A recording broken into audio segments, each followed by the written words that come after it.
Maka, total beban garansi yang perlu diakui oleh PT XYZ di bulan Maret 2022 ini adalah 10% dikali 200 unit, dikali biaya penggantian per unitnya yaitu Rp40.000, didapatlah nilai beban garansi sebesar Rp800.000.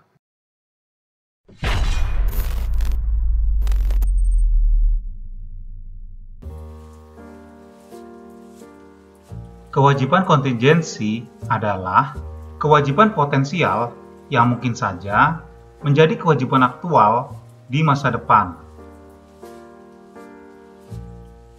Terkait perlunya pencatatan atas kewajiban kontingensi, setidaknya akuntansi menggunakan 3 kriteria, yaitu 1. Ketika suatu kewajiban kemungkinan besar akan terjadi di masa depan dan jumlahnya dapat diestimasi secara wajar, maka kewajiban tersebut perlu dicatat atau disajikan di laporan keuangan. 2. Ketika suatu kewajiban kemungkinan besar akan terjadi di masa depan, namun jumlahnya tak dapat diestimasi secara wajar, maka kewajiban tersebut perlu diungkapkan di catatan atas laporan keuangan atau CALK. Dan yang ketiga, ketika suatu kewajiban kemungkinan terjadinya sangat kecil, maka kewajiban tersebut tidak perlu disajikan maupun diungkapkan di laporan keuangan. 2 contoh kewajiban kontingensi yang hampir pasti terjadi dan nilainya dapat diestimasi adalah: pertama adalah beban garansi perusahaan, kemudian yang kedua adalah piutang tak tertagih. Baik beban garansi maupun piutang tak tertagih, keduanya hampir pasti terjadi di masa depan. Dan dalam akuntansi sendiri, ada teknik khusus yang dapat digunakan untuk menghitung pencadangannya. Terkait penyisian piutang tak tertagih, saya telah membahasnya pada video sebelumnya. Sedangkan untuk beban garansi, saya akan membahasnya pada video ini. Nah, karena keduanya hampir pasti terjadi dan juga dapat diestimasi, maka baik beban garansi maupun piutang tak tertagih, nilainya perlu disajikan di laporan keuangan dan mengikuti prinsip penandingan, yang artinya perlu disajikan pada periode yang sama dengan periode terjadinya penjualan.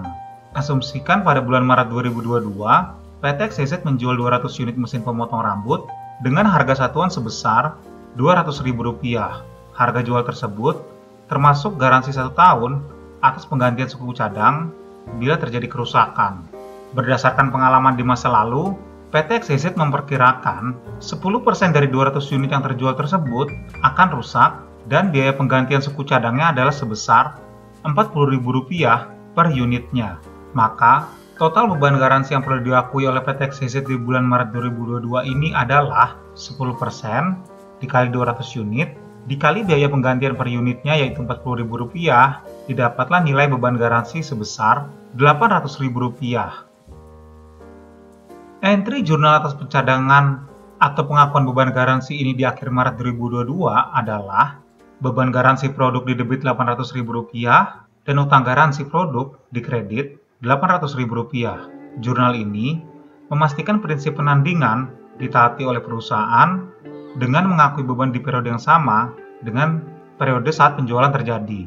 Selanjutnya, ketika ada klaim, perusahaan tinggal mendebit utang garansi produk dan mengkredit suku cadang atau spare part yang digunakan untuk perbaikan unit yang rusak. Asumsikan suku cadang yang digunakan untuk memenuhi klaim garansi pada tanggal 20 September 2022 adalah sebesar Rp80.000.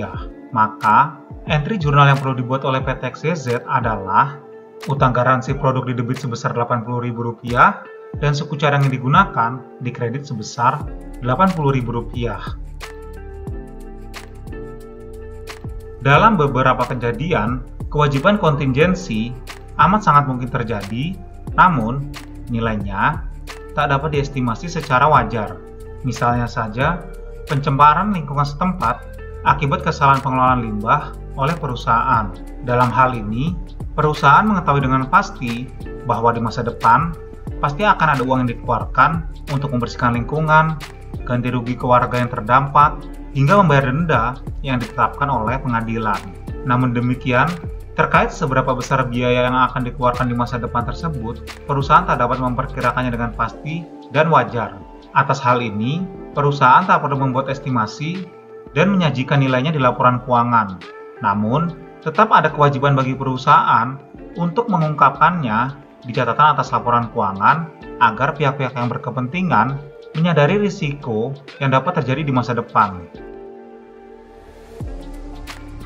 Pada kondisi atau kejadian ini, kewajiban kontingensi diperkirakan mungkin saja dapat terjadi, namun belum terlalu pasti, berbeda dengan kejadian-kejadian sebelumnya.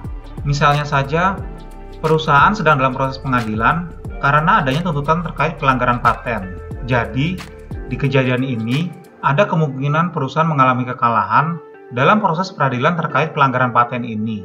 Meski demikian, tim legal perusahaan sangat yakin akan mampu melakukan banding dan berhasil menghindari gugatan. Ini artinya, perusahaan selain tak bisa mengestimasi nilai kewajiban di masa depan, perusahaan juga memiliki keyakinan akan mampu menghindari gugatan. Sehingga atas hal ini, perusahaan tak perlu menyajikan estimasi nilai kewajiban di masa depan di laporan keuangannya. Namun demikian, perusahaan tetap perlu mengungkapkannya di catatan atas laporan keuangan agar pihak-pihak yang berkepentingan aware dengan kejadian ini. Pada kejadian ini, suatu peristiwa atau kewajiban hampir tak mungkin terjadi di masa depan. Misalnya saja, seperti pada kasus tuntutan pada pusat pengelola kebugaran oleh anggotanya. Pada kejadian ini, anggota kebugaran yang kepalanya cedera parah karena tertimpa kepingan besi saat melakukan shoulder press tak terima dan menuntut agar pusat kebugaran tersebut memberikan ganti rugi yang sepadan. Berdasarkan analisis perusahaan, dalam banyak kejadian, pengadilan tak akan mengabulkan gugatan anggotanya tersebut karena kejadian tersebut murni kesalahan anggota karena tidak mengunci beban atau mengangkat di luar batas kewajaran. Ini tentu akan berbeda bila ada kerusakan atau malfungsi pada alat kebugaran. Atas hal ini, perusahaan atau pengelola kebugaran tersebut tak perlu menyajikan estimasi kewajiban di masa depan dan juga tak perlu mengungkapkannya di catatan atas laporan keuangan. Sekian video dari Financial Post mengenai kewajiban kontingensi dalam akuntansi. Jika dirasa bermanfaat, please like, subscribe, and share this video. Sampai jumpa di video lainnya.